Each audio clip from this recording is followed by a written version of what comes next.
the king, the head of the state, needed the consent of the U.S.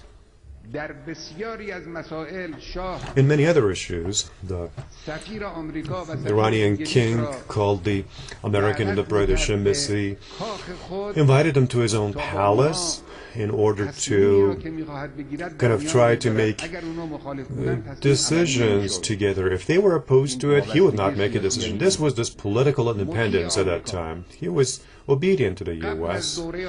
Before the U.S., he was obeying the British orders. Reza Khan was appointed, came to power with the help of the British, and when they saw that he's no more of use, they themselves ousted him, and they had his son back onto the throne.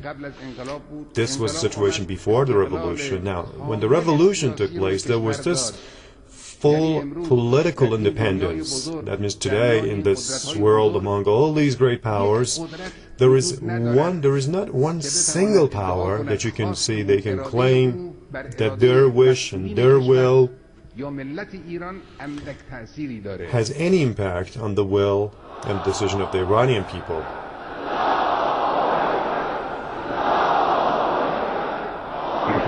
Endorsing the remarks.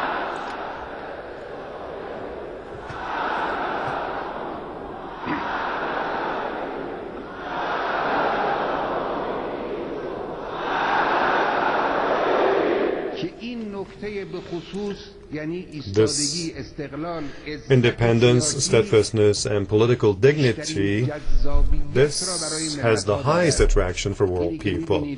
That's why you see world peoples, they have this respect for the Iranian nation. It's mainly related to this part, this political independence. Before the revolution, the government was imperial, it was a kingdom. On the contrast, you see, democracy. In a kingdom, people have no role. In a democracy, people have all the affairs in their hands. Before the revolution, it was hereditary. One person died and then another person was replaced him. People had no role in this transition of power. They had to accept it, whether they liked it or not. But in the Islamic Republic, thanks to the Islamic Revolution, it's selective. People elect. People pick. It's people's taste, people's demand that decides. Before the Islamic Revolution, the government was a dictatorship. I remember one of our friends in Pakistan came to me secretly to Mashhad, and he was talking to me. He said that this a certain statement, they were reading it in a park with their friends, and he asked me, why in a park? You're reading a statement or communique inside a park? Why is that? We could never imagine for one person to have one of these communiques or flyers in his pocket with some criticism of the establishment of the then government and be able to walk freely. This was the situation, the security situation at that time. The revolution, the Islamic Revolution, brought about this era of criticism, of correction, of giving warnings and advice, and even opposition. This is what the Islamic Republic brought for the people. In the past 32 years, it has been so, even in the early years of the Islamic Revolution. Before the revolution, reliance on science and technology was totally relied on the West. I have said time and again that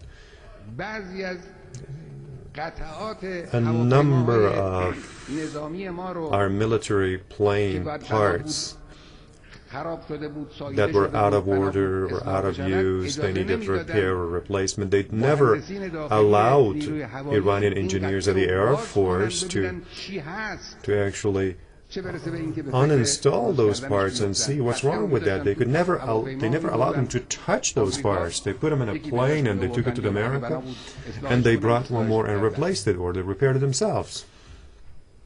The industry that existed was only assembly. At assembly level, there was no initiative, no innovation. Then, following the Islamic Revolution, this self-confidence, this national self-reliance appeared. The presence of a large number of prominent great scientists in various fields. We have scientists inside the country that internationally you can see the like of them. You can see a very few the like of those scientists. They have progressed well. Our youth, they're mostly young people. Before the revolution, Iran, when it came to international issues, even in regional issues, Iran played no role. It was a humiliated country. It could not leave any impact on any affairs. After the Islamic Revolution, this dignity and magnanimity of this nation and their impact and influence in regional countries' affairs, it dazzled the enemies.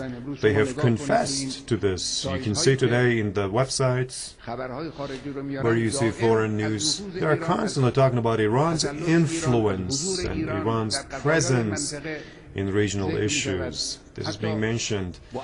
Even with various, they have their own incentives, which might be wrong, but they confess to this. Before the revolution, culturally speaking, we're only copycats, but after the Islamic Revolution, this cultural encroachment was considered as a threat. And there are so many other issues like this. These are fundamental issues. When in a country these pillars, these foundations are set, then this country can be hopeful to actually base a novel civilization on these foundations. Now, each one of these features or characteristics, in a way, attracted the attention of other world nations. They look at you, they get attracted to you, they admire you. And most important of all is the issue of political independence and resistance against bullying of the enemies. Now, allow me to mention, to make quotation from a Western official. Well,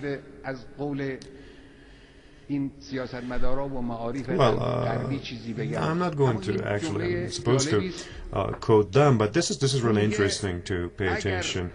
He says, there are two things that